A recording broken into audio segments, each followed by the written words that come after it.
नाज़रीन ग्रामी, मुश्किलात में घिरी पाकिस्तानी कौम के लिए बड़ी खुशखबरी आ चुकी है।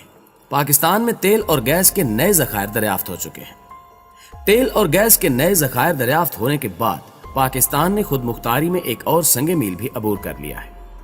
तफसीलात के मुताबिक गुज़श्ता रोज खैबर पख्तूनख्वा के जिला कोहात में तेल और गैस के ज़खायर दरियाफ्त होने की खबर सामने आई है। तेल और गैस की दरियाफ्त को पाकिस्तान के लिए अल्लाह का खास करम कह लीजिए या कोई हादसाती मुआवजा, क्योंकि ये ज़खायर ऐसे वक्त में दरियाफ्त हुए हैं जिस वक्त इसराइल नवाज अरब ममालिक की जानिब से पाकिस्तान को तेल बंद करने की धमकियां दी जा रही हैं। यही वजह है कि इस खबर को सुनने के बाद पाकिस्तान की सलामती के दुश्मन भारत, अमेरिका, इसराइल, अरब ममालिक और बिलखसूस सऊदी अरब को शदीद धचका लगा है। अल्हम्दुलिल्लाह, अगर ये कहा जाए कि अल्लाह ने एक बार फिर पाकिस्तान की गैबी मदद करके शैतानी चालों को शिकस्त दे दी है तो गलत ना होगा। इससे कबल कि मैं आप लोगों को तेल और गैस की तमाम तर तफसीलात से आगाह करूं कि ये ज़खायर किस मकाम पर और कितनी मिकदार में दरियाफ्त हुए हैं, पाकिस्तान और ख़ास तौर पर पाकिस्तान की गरीब आवाम को इसके क्या क्या समरात मिलने वाले हैं, इस्लाम के दुश्मन और अरब ममालिक को इससे क्या क्या नुकसान पहुंचने वाला है, आपसे इतनी गुजारिश करूंगा कि वीडियो को स्किप किए बगैर आखिर तक जरूर देखिएगा ताकि आप हकायक पर मबनी मालूमात से मुस्तफीद हो सके। नाज़रीन ग्रामी, ये हकीकत है कि सारे जजीरे अरब को ही इसराइल ने छोटी छोटी कॉलोनियों में तकसीम कर रखा है जहां इसराइल का सिक्का ही चलता है, जिसका अंदाजा इस बात से भी लगाया जा सकता है कि इन अरबों ने अंदरूनी तौर पर एक सदी कबल खिलाफत उस्मानिया के खिलाफ यहूदो नसारा का साथ देकर पहले खिलाफत का खात्मा किया, फिर उम्मत मुस्लिमा को टुकड़ों में तकसीम करके रख दिया। लेकिन मोहम्मद बिन सलमान के बरसे इक्तदार आने के बाद बिल्ली मुकम्मल तौर पर थैले से बाहर आ गई है।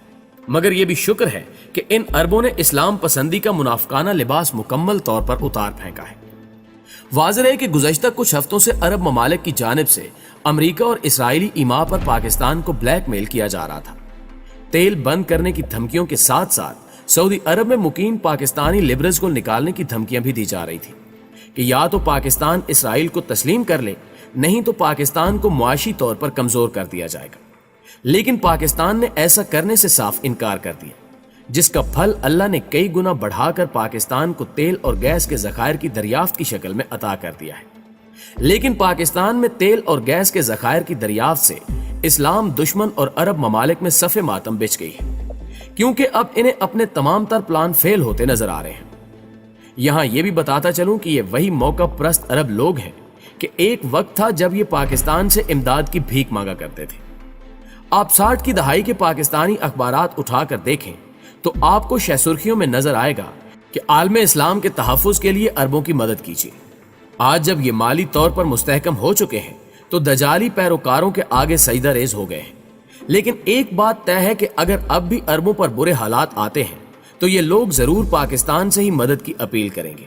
जहां तक पाकिस्तान को ब्लैकमेल करने का सवाल है तो बिलाशुबा किसी भी मुल्क की तिजारत का सबसे ज्यादा इन्हिसार तेल पर होता है। शायद इसीलिए सऊदी अरब की जानिब से पाकिस्तान को ब्लैकमेल किया जा रहा था, लेकिन अब अल्लाह की मदद से इसके ख्वाब चिकनाचूर हो चुके हैं। Oil and gas development company ने खैबर पख्तूनख्वा जिला कोहात में तेल और गैस के नए ज़खायर दरियाफ्त कर लिए हैं। माहिरीन का कहना है कि तोग बाला कुआं नंबर 1 से यौमिया 9 MMSCFD गैस मिल सकेगी, जबकि तोग बाला कुआं नंबर 1 से ही यौमिया 125 बैरल तेल हासिल किया जाएगा। ये कोहाट ब्लॉक में तेल और गैस की दरियाफ्त करने के सिलसिले में मुसलसल दूसरी बड़ी कामयाबी है। हुकाम का कहना है कि तोग बाला कुआं नंबर 1 की कामयाबी एक्सप्लोरेशन की शानदार हिकमत अमली का नतीजा है। नए दरियाफ्त से मुल्क की ज़र मुबादला में खातिर खा बचत, जबकि OGDCL के तेलो गैस के ज़खायर में इजाफा होगा। नाज़रीन ग्रामी, यहाँ आपको यह भी बताता चलूं कि गुज़श्ता बरस 27 अगस्त को OGDCL के मुताबिक कोहाट में तेल और गैस के नए ज़खायर दरियाफ्त हुए थे। जांच में कुएं से यौमिया 1,27,00,000 मकब फुट गैस और 240 बैरल यौमिया खाम तेल के ज़खायर मिले थे। सितंबर के महीने में भी कोहाट में वारगुल फील्ड से यौमिया 76 बैरल तेल और 5 लाख MMCFD गैस के ज़खायर मिले थे। इस गैस और तेल की दरियाफ्त से पाकिस्तान को कई तरह के समरात मिलने वाले हैं। पहले नंबर पर तो पाकिस्तान तेल की दरामद में खुद मुख्तार हो जाएगा और अरबों की ब्लैकमेलिंग से छुटकारा मिल सकेगा। दूसरे नंबर पर इस तेल से पाकिस्तान के ज़र मुबादला में बेपनाह इजाफा होगा और जो ज़र मुबादला तेल की मद में मुल्क से बाहर जाता है वो पाकिस्तानी खजाने में जमा होगा। तीसरे नंबर पर इस दरियाफ्त से पाकिस्तान में बेशुमार रोजगार के मौके पैदा होंगे اور بے روزگاری میں خاتمے کی جانب پاکستان کا سفر شروع ہوگا۔ اور چوتھا اور اہم ترین، پاکستان کا فائدہ اور اربوں کا نقصان یہ ہوگا کہ جو عرب ممالک اربوں کی بلیک میلنگ سے تنگ آ چکے ہیں وہ اب پاکستان سے تیل خریدنے کی کوشش کریں گے، جس سے پاکستان کے زر مبادلہ میں اضافہ اور سعودی عرب کے زر مبادلہ میں کمی واقع ہوگی۔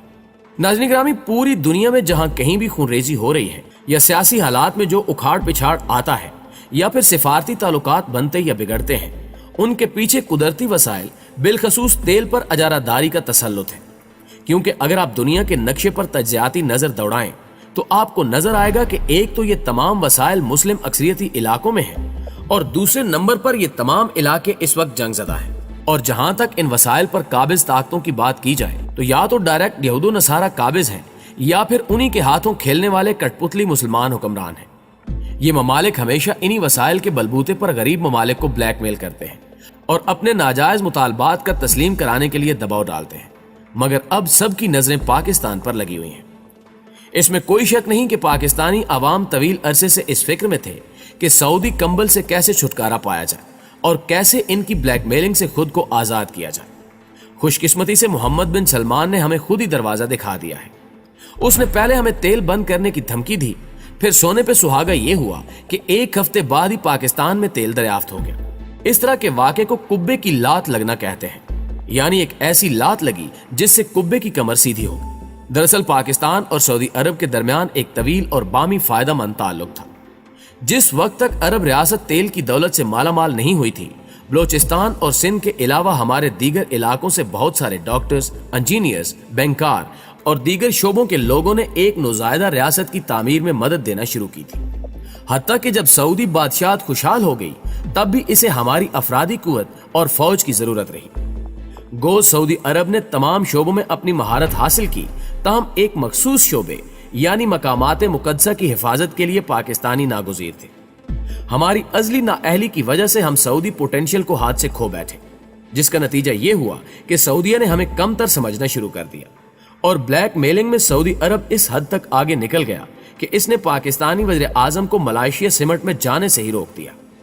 تاہم اس حکومت نے بالآخر وہ قدم اٹھا ہی لیا جس میں ہمارے تمام مسائل کا حل موجود ہے۔ در حقیقت ہماری کمر پر پڑنے والی سعودیہ کی لات نے ہمارے خم کو سیدھا کر دیا ہے۔ سعودی عرب کی مغرب نوازی اور پاکستان کا ترکی اور ملائیشیا کے ساتھ مل کر نئے اسلامی اتحاد کی بدولت پاکستان کا سعودیہ سے آزادی اور خود مختاری کی جانب کامیاب سفر کا آغاز ہو گیا ہے۔